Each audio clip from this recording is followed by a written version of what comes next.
Structure and function of cell. आज हम पढ़ेंगे सेल के बारे में। यूनिट का नाम है structure and function of cell. ये बहुत ही इम्पॉर्टेंट और बेसिक चैप्टर है जो सबको क्लियर होना चाहिए। सेल क्या होता है, पहले हम इस चीज़ को समझते हैं।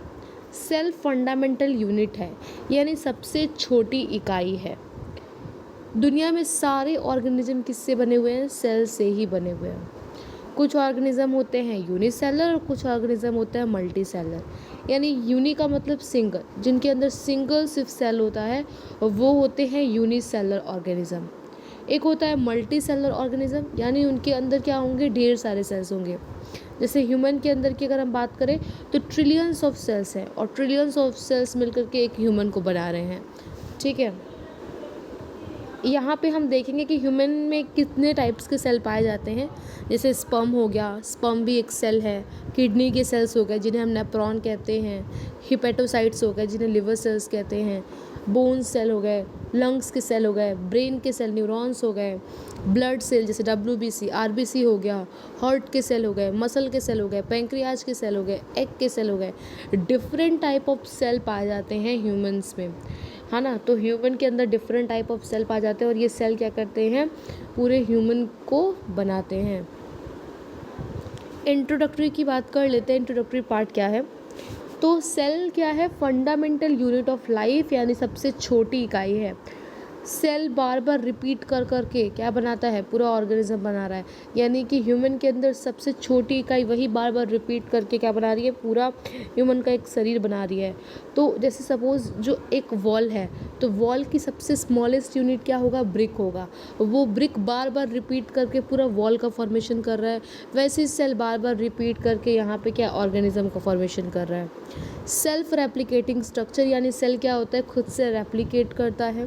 पहली बार जो ऑब्जर्व किया था सेल के बारे में जिन्होंने, उनका नाम है रॉबर्ट हुक। 1665 में करा था इन्होंने। Some cells are unicellular and other are multi cellular, यानी कुछ सेल होते हैं जो यूनिसेलर होते हैं, मतलब कुछ ऑर्गेनिज्म ऐसे होते हैं जिनके अंदर सिर्फ सिंगल सेल पाया जाता है, तो उनको हम यूनिसेलर ऑर्गेनिज्म कहते हैं। कुछ सेल ऐसे होते हैं जिनके अंदर ढेरों सेल्स पाए जाते हैं, जिन्हें हम मल्टी सेलर। मल्टी का मतलब ही होता है मेनी, तो बहुत सारे सेल्स अगर पाए जाएंगे तो वो मल्टी सेलर ऑर्गेनिज्म होगा। जिसके अंदर सिर्फ एक सेल पाए जाएंगे तो वो क्या होगा, यूनिसेलर ऑर्गेनिज्म होगा। यूनिसेलर ऑर्गेनिज्म की हम एग्जांपल की बात करें, जैसे बैक्टीरिया क्या है, यहाँ पे अगर देखो तो ये सिर्फ और सिर्फ एक सेल है और ये एक सेल का ही बना है। वैसे ही पैरामीशियम क्या है, पैरामीशियम में ये सिर्फ एक सेल है। ठीक है, इसकी बॉडी में सिर्फ एक ही सेल है, ये एक ही सेल से बना है। अमीबा ये किससे बना है, ये पूरा एक ही सेल है। ठीक है, क्लमाइडोमोनास ये किसका बना है, ये एक सेल का है। मल्टी सेलर ऑर्गेनिज्म में क्या होता है, बहुत सारे सेल्स होते हैं। इसकी बॉडी में क्या होंगे, बहुत सारे मिलियंस ट्रिलियंस ऑफ क्या होंगे, सेल्स होंगे, और मिलियन ट्रिलियन ऑफ सेल्स से इसकी पूरी बॉडी बनी है। ऑक्टोपस क्या हो गया, मल्टी सेलर हो गया। ठीक है, जैसे ह्यूमंस क्या हो गए, मल्टी सेलर हो गए। एक्चुअली सेल मेनली दो टाइप का होता है, एक तो एनिमल सेल होता है, एक तो प्लांट सेल होता है।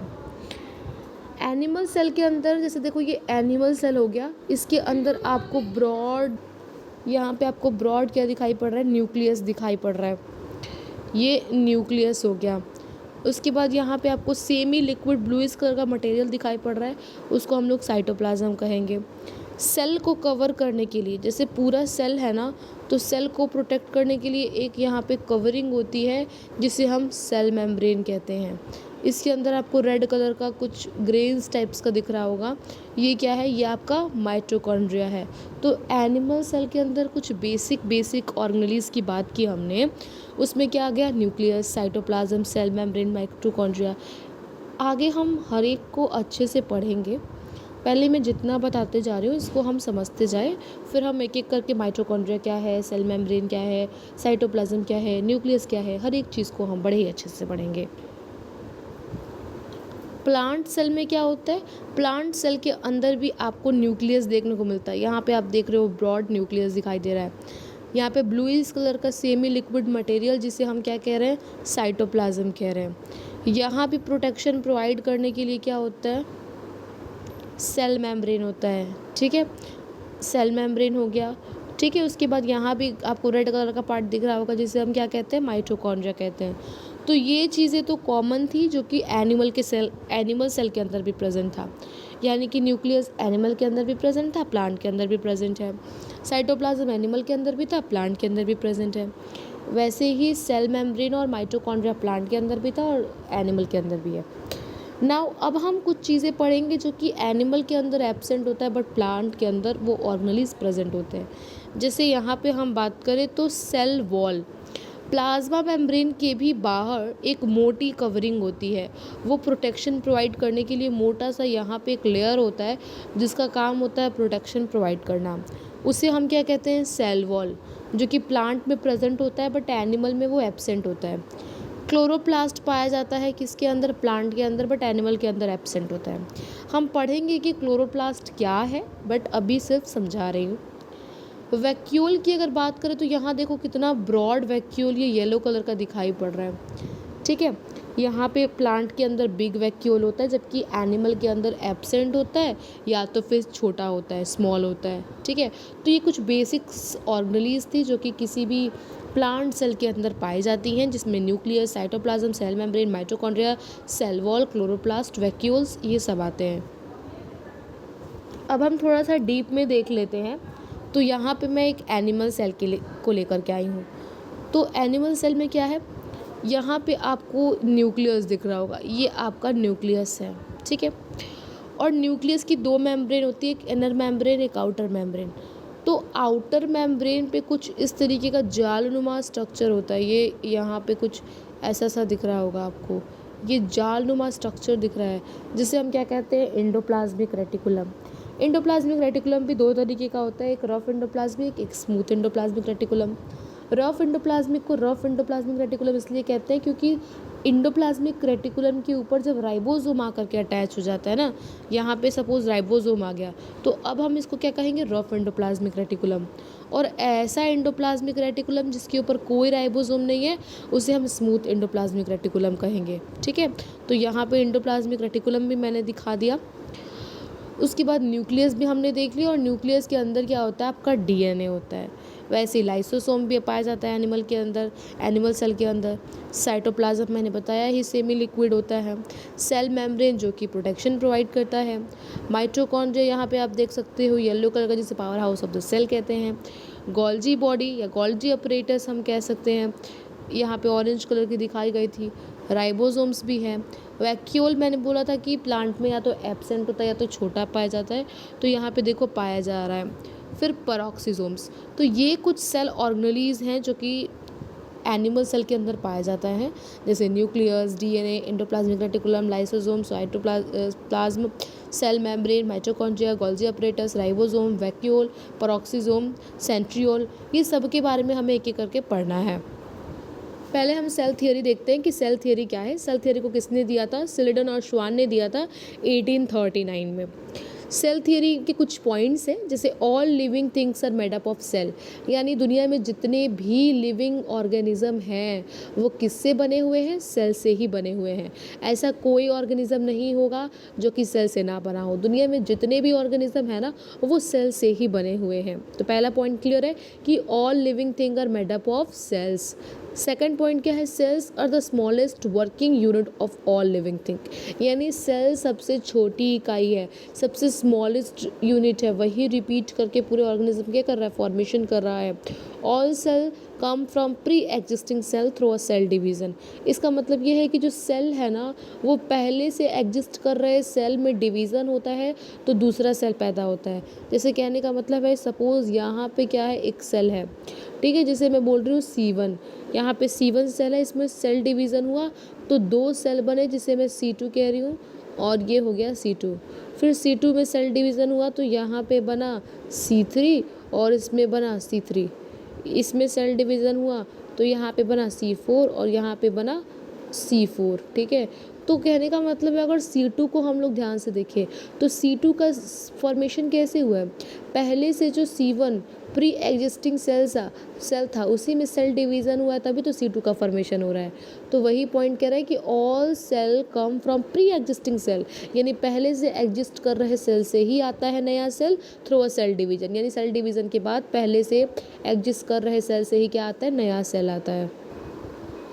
Major structure present in a cell, मतलब कुछ मेजर स्ट्रक्चर्स हैं जो कि सेल के अंदर प्रेजेंट होते हैं, जैसे सेल मेम्ब्रेन हो गया, साइटोप्लाज्म एंड इट्स ऑर्गेनेलीज हो गई, और न्यूक्लियस हो गए। तो ये मेजर स्ट्रक्चर्स हैं, ठीक है, जो कि सेल के अंदर मेनली हमें फोकस्ड करना है इन पॉइंट पे, जैसे सेल मेम्ब्रेन हो गया, साइटोप्लाज्म हो गया और न्यूक्लियस हो गया। सेल मेम्ब्रेन क्या होता है, सेल मेम्ब्रेन जो होता है वो आउटर मोस्ट स्ट्रक्चर है, वो पूरे सेल को एनवलप की तरह कवर करता है, और ये बाइलिपिड लेयर होता है, यानी लिपिड की 2 लेयर होती है प्लाज्मा मेम्ब्रेन में या सेल मेम्ब्रेन में, ठीक है। और इसमें क्या होते हैं, कुछ प्रोटीन, लिपिड की बाई लेयर है और उसमें कुछ प्रोटीन क्या है, इम्बिडेड है। प्रोटीन भी 2 तरीके के होते हैं, एक इंटीग्रल प्रोटीन यानी जो पूरे आर पार चले जाए उनको इंटीग्रल प्रोटीन कहेंगे, और एक होता है पेरिफेरल प्रोटीन जो कि सरफेस के ऊपर लगा होता है। देखो मैं इसको अच्छे से समझा रही हूँ। होता ये है कि लिपिड बाई लेयर, यानी लिपिड का मतलब ये एक लिपिड का स्ट्रक्चर ये हेड हो गया और ये हो गया टेल, तो ऐसे ही ढेरों सारे लिपिड, जैसे इसका ये हेड हो गया लिपिड का, ये टेल हो गया, ये हेड हो गया, ये टेल हो गया, हेड टेल।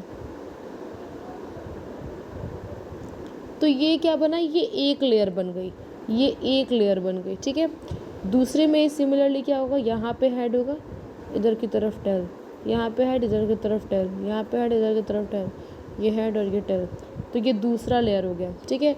तो लिपिड बाई लेयर यानी पहला लेयर और ये दूसरा लेयर, ये दोनों लेयर किसके अंदर होते हैं, प्लाज्मा मेम्ब्रेन के अंदर। ये प्लाज्मा मेम्ब्रेन है तो प्लाज्मा मेम्ब्रेन के अंदर लिपिड बाई लेयर होता है, और प्रोटीन्स भी होते हैं। कुछ प्रोटीन ऐसे होते हैं जो पूरा एम्बेडेड होगा, जैसे ये पूरा इस तरीके से ये आर पार जा रहा है, तो ये इंटीग्रल प्रोटीन हुआ। कुछ प्रोटीन सिर्फ सरफेस के ऊपर ही प्रेजेंट होता है, तो उसको हम लोग पेरिफेरल प्रोटीन कहते हैं। जैसे यहाँ पे देखो, ये क्या है, ये आपका एक लेयर हो गया, जैसे मैं बताती हूँ, यहाँ देखो, ये यहाँ से आपको एक लेयर दिख रहा है लिपिड का, ये नीचे में आपको दूसरा लेयर दिख रहा होगा लिपिड का, और ये ब्लूइश कलर के वो प्रोटीन है जो पूरा आर पार जा रहे हैं, और ये पेरिफेरल प्रोटीन है, यहाँ पे देखो, ठीक है। और ये कैसे प्रोटीन है, ये इंटीग्रल प्रोटीन है, ठीक। तो ये प्लाज्मा मेम्ब्रेन हो गया। थिन होता है, pliable elastic outer most structure है, विच एनवलप्स द सेल को एनवलप की तरह पूरा कवर करता है। It consist of bilipid layer with the embedded protein, there are integral protein और पेरिफेरल प्रोटीन। सेल मेम्ब्रेन का फंक्शन क्या क्या है, प्रोटेक्टिव है, यानी forms outer most boundary of the cell organelle. Digestive है, takes in foods and excrete waste product, यानी चीज़ों को लेता है या चीज़ों को एक्सक्रीट आउट करता है, जिसे हम एंडोसाइटोसिस या एक्सोसाइटोसिस से भी समझ सकते हैं। सेलेक्टिवली परमिएबल, यानी देखो जो प्लाज्मा मेम्ब्रेन है वो लिपिड का बनाया हुआ है। लिपिड कैसा होता है, नॉन पोलर होता है, तो ये नॉन पोलर मॉलिक्यूल्स के लिए ज़्यादा सॉल्युबल होगा, ठीक है।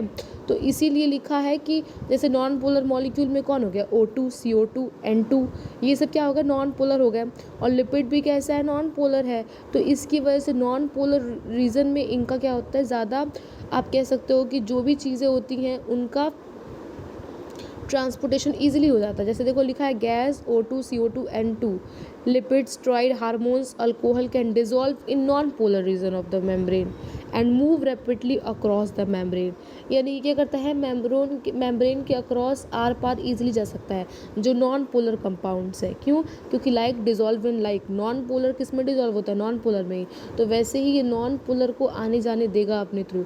बट जो पोलर मॉलिक्यूल है जैसे H2O, तो इनकी परमेबिलिटी क्या होती है, बहुत ही स्लो होती है, बहुत ही वीक होती है।